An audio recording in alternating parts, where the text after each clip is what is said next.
Talvez você seja ou conheça alguém que trabalha o mês todo e não importa o quanto recebe de salário, sempre está sem dinheiro. Veja que isso não está ligado à quantidade de salário que essa pessoa recebe, e sim ao comportamento que ela tem perante o dinheiro. Deixar de construir um patrimônio talvez seja o ato mais egoísta que uma pessoa pode ter com ela mesma, porque no final das contas não vai importar quanto você ganhou durante todo esse tempo, e sim o valor do patrimônio que você construiu. Se você ainda não recebe um bom salário, é óbvio que a sua preocupação hoje é fazer com que você consiga aumentar o salário que você recebe. Acontece que se você não adquirir desde já uma mentalidade de construir patrimônio, você pode até triplicar os seus ganhos, mas consequentemente você também irá triplicar os seus gastos. Nós nunca tivemos no Brasil uma educação que ensine a pessoa a ter essa mentalidade de construir patrimônio. A boa notícia é que hoje existem diversos conteúdos como esse que pode fazer com que você, desde já, comece a mudar a sua mentalidade, independente se o valor que você recebe hoje já dá para você fazer aportes financeiros ou não.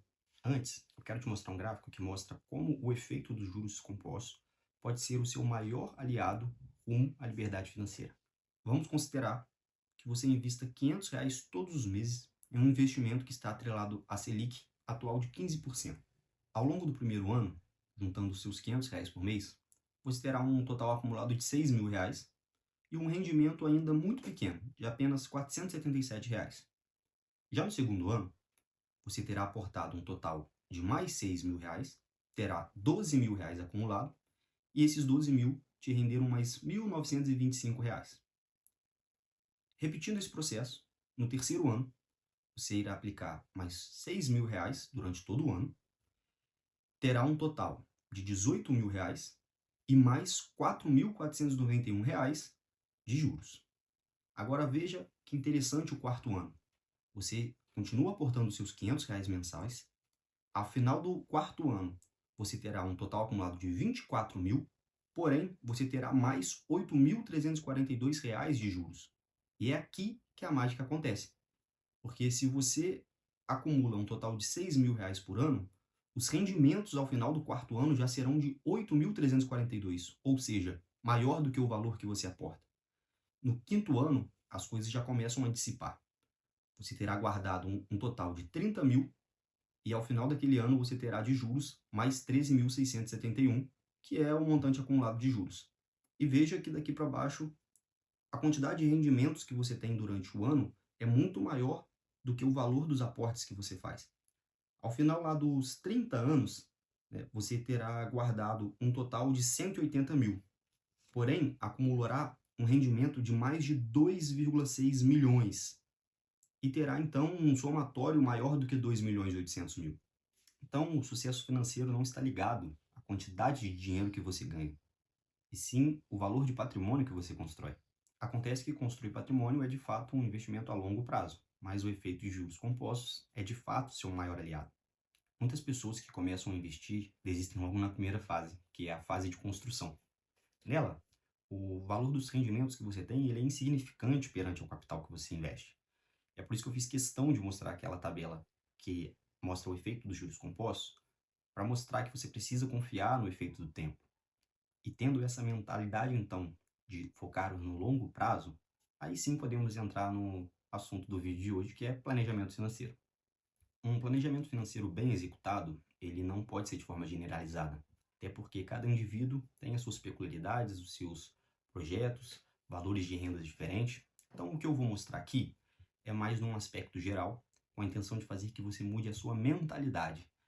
Entendo que nem todo mundo conseguirá seguir essa regra, mas é uma excelente forma de você entender como funciona o planejamento financeiro e adequar ele à sua realidade. Existe um método muito legal chamado 50-30-20. E eu gosto de começar explicando pelo número 30, que significa 30% do seu salário será reservado para gastos não essenciais, porém que te trará benefícios. Aqui só terão contas que possuem prazo, ou seja, possuem uma data inicial e uma data final, mas que não sejam de tão longo prazo como, por exemplo, um financiamento imobiliário. Aqui entram gastos como faculdade, financiamento de veículo ou algo que te trará algum benefício, mas que terá uma data para terminar. O 50 representam todos os gastos com necessidades essenciais. Aqui engloba tudo o que você precisa para viver e contas que não têm uma data final para serem liquidadas. Por exemplo, aqui os gastos mais comuns são aluguel, água, luz, supermercado, transporte, saúde, lazer, sua ida a restaurantes, compras na internet. Tudo o que você depende para sobreviver terá que estar enquadrado nesse 50%.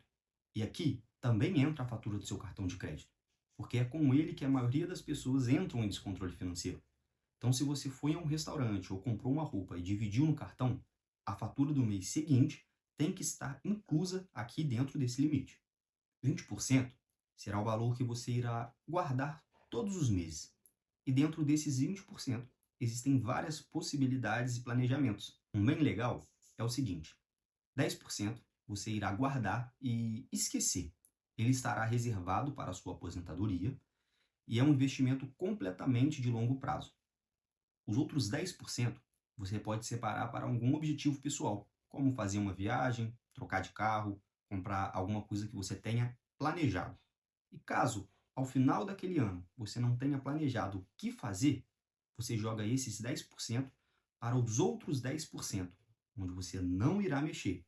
E aí, você começa a repetir o processo novamente. Na prática, vamos supor que você tenha um salário de R$ 3.000 e faça uma faculdade cuja mensalidade são R$ 900. Na regra dos 50-30-20, essa mensalidade entra na parte dos 30%. E veja que 30% dos R$ 3.000 de salário são R$ 900. Ou seja, você não tem disponível uma renda para ter também o financiamento de um carro. E isso significa planejamento. Você irá precisar terminar a faculdade para iniciar o financiamento de um carro ou então aumentar a sua capacidade de gerar renda.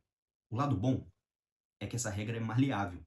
Você pode se adaptar a ela caso já esteja cursando uma faculdade e o valor da mensalidade é, por exemplo, R$ 1.200, que significa 40% do seu salário. Aqui, você precisará aumentar a regra de 30 para 40 e pode diminuir, por exemplo, 5% de cada uma das outras. O ideal é você diminuir o mínimo possível do valor que você guarda. Mas como cada um tem uma realidade diferente, você pode ir adaptando essa regra às suas necessidades, até de fato conseguir executar o 50-30-20. Como eu disse antes, cada um tem a sua realidade. E talvez o que você ganhe hoje seja suficiente apenas para suas despesas essenciais. Mas você pode, desde já, começar a construir uma mentalidade de planejamento financeiro para quando você aumentar o valor da renda que você recebe, não se descontrolar. E se você assistiu esse vídeo já até aqui, eu tenho certeza que ou você é uma pessoa que já tem um salário cujo você consiga ter um planejamento financeiro, ou você ainda não tem, mas eu tenho certeza que conseguirá aumentar a sua renda. Para finalizar, quero te mostrar um exemplo de duas pessoas. Vou chamar a primeira pessoa de Marcos e a segunda de Vinícius. Marcos ganha 10 mil por mês, tem um salário que faz com que ele se considere muito bem financeiramente. Mas Marcos não tem um planejamento, não guarda sequer R$ 1. E seu custo de vida também é de R$ 10.000. Já Vinícius ganha metade de Marcos, mas tem um bom planejamento e está focado em construir seu patrimônio. Do dinheiro que Vinícius ganha, ele guarda todo mês R$ 500 e usa o efeito dos juros compostos que eu mostrei na tabela anterior. Veja, aqui 10 anos se passaram e o cenário já é completamente diferente. Marcos não construiu absolutamente nenhum patrimônio. Já Vinícius possui um valor investido que já te dá uma renda passiva e pode inclusive cobrir parte dos seus gastos. E é por isso que o que define saúde financeira não é o quanto você ganha, e sim o comportamento que você tem com seu dinheiro. E como construir patrimônio exige tempo, a única maneira de diminuir esse tempo é aumentando a sua capacidade ou de aporte ou de rentabilidade sobre esses investimentos. E é por isso que a partir do próximo vídeo eu vou entrar com assuntos de ações, ETFs, ativos que costumam rentabilizar muito mais do que a renda fixa, a famosa taxa Selic.